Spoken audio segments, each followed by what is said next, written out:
पोखर्डी विविध कार्यकारी सेवा सहकारी सोसायटीची विशेष सभा नुकतीच उत्साहपूर्ण वातावरणात पार पडली। या सभेमध्ये सोसायटीच्या चेअरमनपदी सौ भीमाबाई विठ्ठलराव भगत पाटील यांची तर व्हाईस चेअरमनपदी श्री संपतराव निमसे पाटील यांची बिनविरोध निवड करण्यात आली। सौ भीमाबाई विठ्ठलराव भगत पाटील या सहकारी साखर कारखान्याचे संचालक पैलवान विठ्ठलराव भगत पाटील यांच्या पत्नी असून भाजप युवा मोर्चाचे जिल्हा उपाध्यक्ष श्री आदेशभाऊ भगत पाटील यांच्या मातोश्री आहेत। तसेच आमदार अक्षयदादा शिवाजीराव कर्डिले यांचे विश्वासू कुटुंब म्हणूनही परिसरात परिचित आहेत। निवड प्रक्रियेदरम्यान दोन्ही पदांसाठी एकमेव अर्ज दाखल झाल्याने चेअरमन व व्हाईस चेअरमन या दोन्ही पदांची बिनविरोध निवड जाहीर करण्यात आली। निवड जाहीर होताच उपस्थित सभासद, पदाधिकारी आणि ग्रामस्थांनी जोरदार घोषणाबाजी करत आनंदोत्सव साजरा केला। गुलालाची उधळण, फटाक्यांची आतषबाजी आणि एकमेकांना शुभेच्छा देत विजयी उमेदवारांचे अभिनंदन करण्यात आले।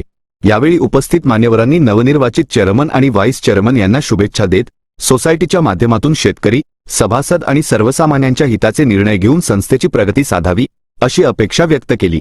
नवनिर्वाचित चेअरमन सौ भीमाबाई विठ्ठलराव भगत पाटील यांनी सभासदांनी दाखविलेल्या विश्वासाबद्दल आभार मानले। सोसायटीच्या सर्वांगीण विकासासाठी, पारदर्शक कारभारासाठी आणि सभासदांच्या हिताला प्राधान्य देत कार्य करण्याची ग्वाही त्यांनी दिली। व्हाईस चेअरमन श्री संपतराव निमसे पाटील यांनीही सभासदांचे आभार मानत सोसायटीच्या प्रगतीसाठी सर्वांना सोबत घेऊन काम करण्याचा निर्धार व्यक्त केला। या बिनविरोध निवडीमुळे पोखर्डी परिसरात समाधानाचे वातावरण असून नवनिर्वाचित पदाधिकाऱ्यांवर अभिनंदनाचा वर्षाव होत आहे।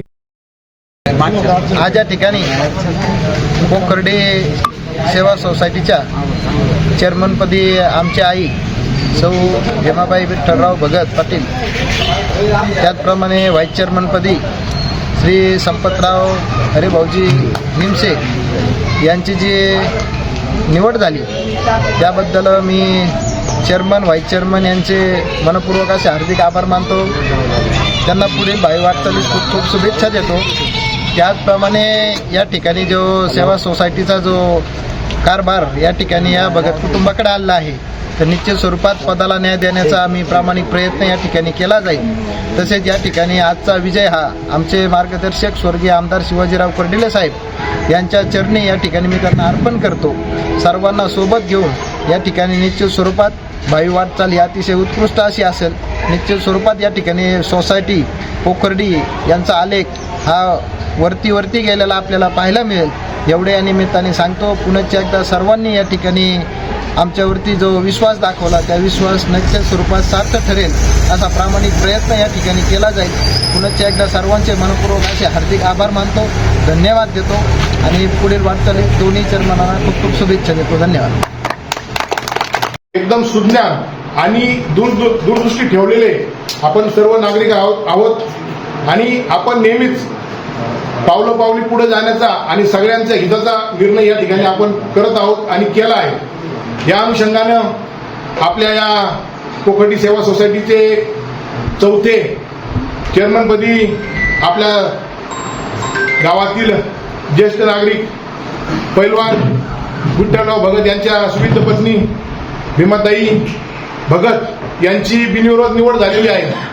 त्यामध्ये कोणा एका जवळचं योगदान नसून सर्व आपल्या सेवा सोसायटीचे संचालक आणि संचालकाला सर्व जे काही आपले गावामधील सभासद आहेत त्यांची खूप मोठी मोलाची साथ आहे। कोणी जरी एखादं म्हणत असेल की माझ्यामुळे हे होत असेल, कुठलीच गोष्ट आपल्याला जर सामूहिक करायची असेल तर आपण सर्वजण बरोबर पाहिजे नसतो आणि आपण ते आहोत। हे खऱ्या अर्थाने आपल्या पोखर्डी गावाचं एक वैशिष्ट्य आहे। आपण आपल्या सभोवतालच्या गावामध्ये पाहतो चेअरमन पद मध्ये हे पद कुठलं काही जास्त मोठं नाही, परंतु आपण मनाचा मोठेपणा दाखवून या ठिकाणी आपण सर्वांनाच मोठेपणा देतो। त्यामध्ये आमचे दाजी हौशीराम दाजी यांनी खऱ्या अर्थानं यांचाही मनाचा खूप मोठेपणा आहे। त्यांनी आपल्या सर्वांच्या शब्दाला मान दिला आणि घर असेल, आपली सोसायटी असेल, ग्रामपंचायत असेल, गाव असेल, यामध्ये थोडे मतभेद चालू असतात, परंतु आपण आपलं एक विचाराने जरी राहिलो तर आपली प्रगती आणि आपली ताकद ही खऱ्या अर्थाने आपल्याला कुठल्याच प्रगतीला असेल, कुठल्या अडीअडचणी असेल आपण कुणीच थांबू शकत नाही। आणि ही ताकद आपल्यामध्ये गेल्या 4 वर्षापूर्वी आपल्याला निर्माण झालेली आहे आणि ही ताकद जर आपण सर्वांनी बरोबर ठेवली तर आपण कुठलंच काम असेल, सुख असेल, दुःख असेल, त्या दुःखामध्ये आपण सहज निघून जातात।